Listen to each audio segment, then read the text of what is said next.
Welcome to the home of nightmares. Welcome to American Nightmares. Tonight, we take you inside Westbridge High, a quiet school in a sleepy town, in a classroom that shouldn't exist. Room 317, a place where students vanish without a trace, and shadows linger long after the lights go out. Follow the story of Riley and Devin, two teenagers who thought curiosity was harmless. But some doors should never be opened. So turn off the lights, put on your headphones, and step carefully into the darkness. Because tonight, you're entering Classroom 317. Westbridge High had always felt ordinary. Nestled at the edge of Hickory Ridge, Pennsylvania, the town prided itself on its quiet streets, its familiar faces, and a sense that nothing unexpected ever happened. But sometimes, normalcy is a lie. The school building itself was centuries old. Red brick walls swallowed the sun in winter, ivy clinging stubbornly to its corners. Hallways echoed with the shuffling of sneakers, the metallic clang of lockers, and distant laughter. It should have felt safe. Yet one wing, one door, had a history that made even the bravest students hesitate. Room 317. Nobody knew why it unnerved them. Maybe it was the faint smell of dust, or the way the light from the hallway bent strangely across the floor. Maybe it was because of Corey Mitchell, the boy who had disappeared there years ago, leaving only his notebooks behind. Whatever the reason, the room had an aura. Quiet, patient, waiting. Riley Carter, 17, had spent her life observing. She noticed the subtle shift in light, the unspoken tension in a friend's laugh, the hesitation in a teacher's voice. She wasn't particularly social, but she was deeply aware. Her best friend, Devin Ellis, was a storm. Loud, impulsive, endlessly curious. Where Riley questioned, Devin dared. Where Riley waited, Devin ran.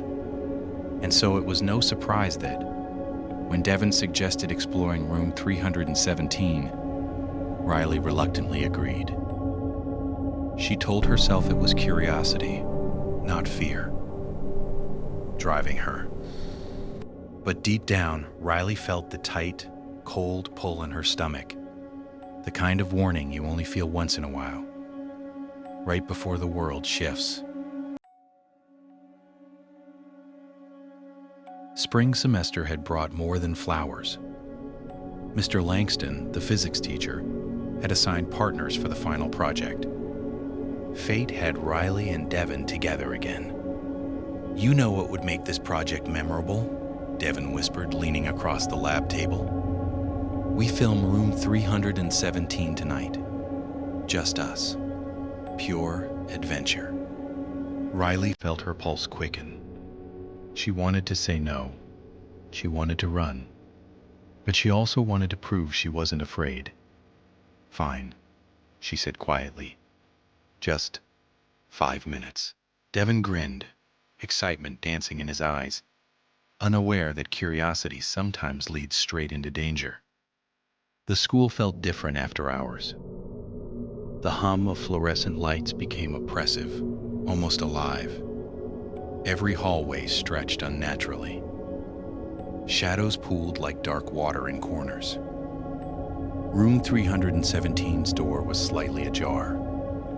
It exhaled a quiet, almost inviting sigh as Riley pushed it open. Inside, the air was thick with dust. Sunlight from the hallway caught floating particles, making them shimmer like tiny fireflies. The chalkboard, covered in half-erased equations, seemed ordinary, until Riley noticed a word forming on the surface. "Help me." Her throat tightened. "Devin, did you see that?" He waved it off, but even he looked uneasy. The lights flickered once, twice, and then darkness swallowed them whole. "Riley," The voice was soft, familiar, haunting. Riley's heart hammered in her chest. "Did you hear that?" Devin nodded, pale, the bravado slipping from his shoulders. "Probably the vents?"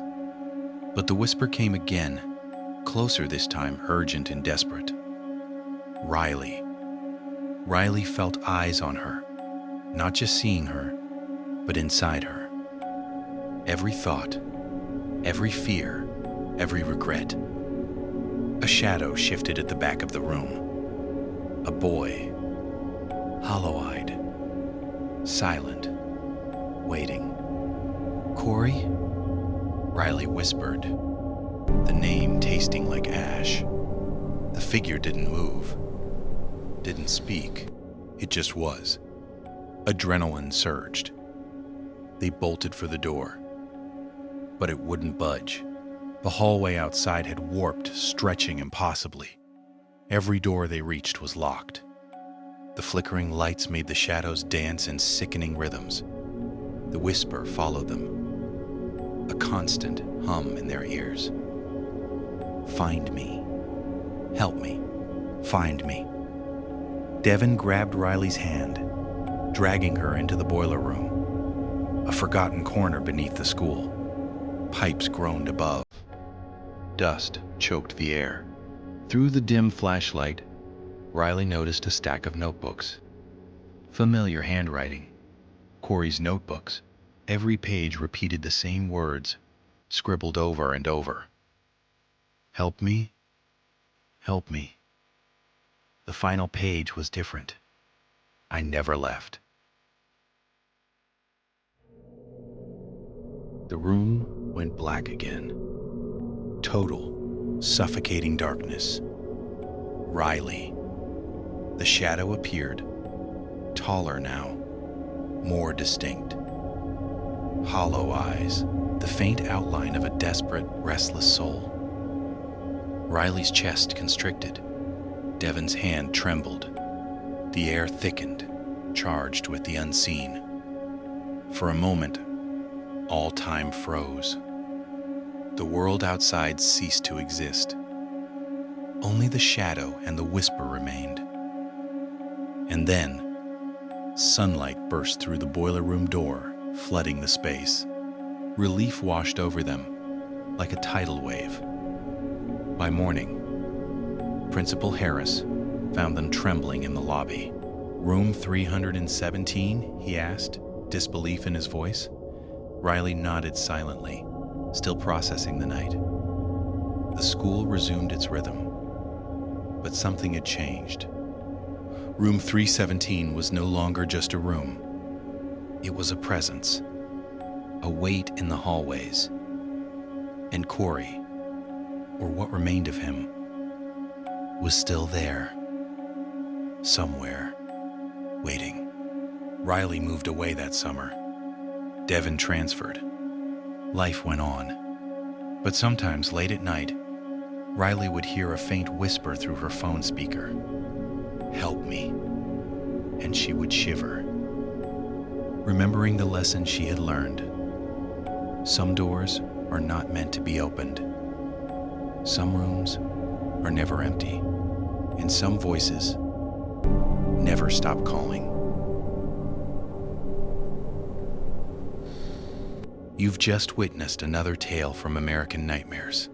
If your heart raced, make sure to subscribe and join our growing nightmare family. Tell us in the comments, would you dare to enter room 317? And remember, some stories don't end when the screen goes dark. Some shadows follow you long after you think you're safe. Until next time, sleep carefully.